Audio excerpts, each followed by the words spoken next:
এর আগে একটা ভিডিও দেওয়া হয়েছিল শিবনিবাস মহাশ্মশানের উদ্বোধন, সেই সঙ্গে বৈদ্যুতিক চুল্লি উদ্বোধনের উপর একটা ভিডিও দেওয়া হয়েছিল। সেখানে তারিখটা ছিল 19 তারিখ, শনিবার। ওই তারিখটা বিশেষ কারণবশত পরিবর্তন হয়ে একদিন পিছিয়ে 20 জুলাই রবিবার করা হয়েছে। টাইম দুপুর 1টা থেকে।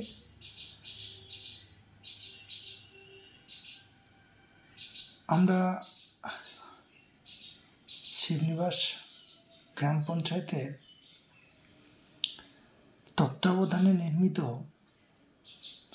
এবং জগন্নাথ সরকারের সহযোগিতায় ভারতীয়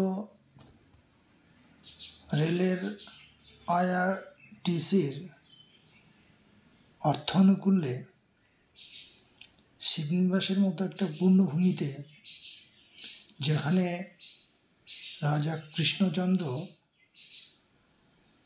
রাজরাজেশ্বরী মন্দির স্থাপন করেছিলেন, যে মন্দিরটি এশিয়ার দ্বিতীয় বৃহত্তম শিবলিঙ্গ অবস্থিত শিবনিবাসে, যেটা কোনোভাবেই আর 5টা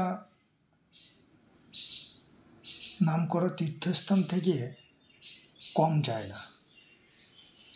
আমরা প্রত্যেকেই জানি আমাদের আশেপাশে সমস্ত শবদেহগুলি দাহ করার জন্য আমরা নবদ্বীপের দিকে, নবদ্বীপ মহাশ্মশানে নিয়ে যাই।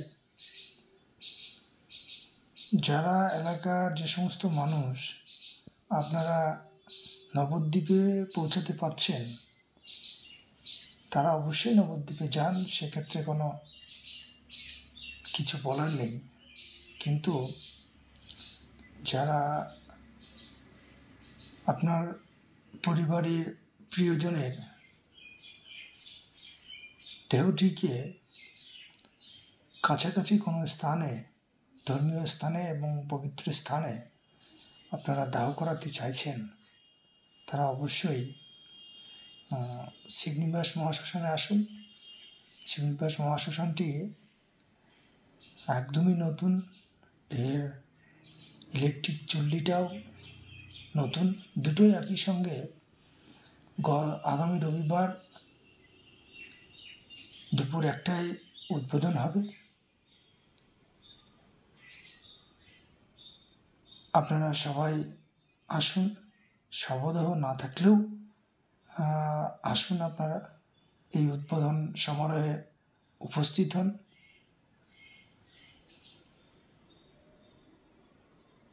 এখান থেকে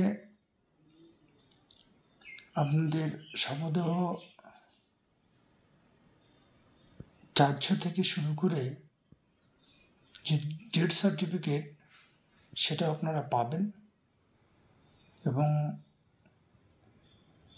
ওখানে দাহ্য করার জন্য যা নিয়মাবলী ইতিমধ্যেই দিয়ে দেওয়া হয়েছে। আশা করব বিশ্বের দ্বিতীয় বৃহত্তম শিবলিঙ্গ যেখানে অবস্থিত কষ্টি পাথরের, সেই শিবলিঙ্গের শিবনিবাসে পূর্ণভূমিতে আসতে আপনাদের কোনো দ্বিধা থাকবে না। এলাকার সমস্ত সর্বস্তরীয় মানুষকে এই মহাশ্মশানে আসার জন্য আমন্ত্রণ রইল।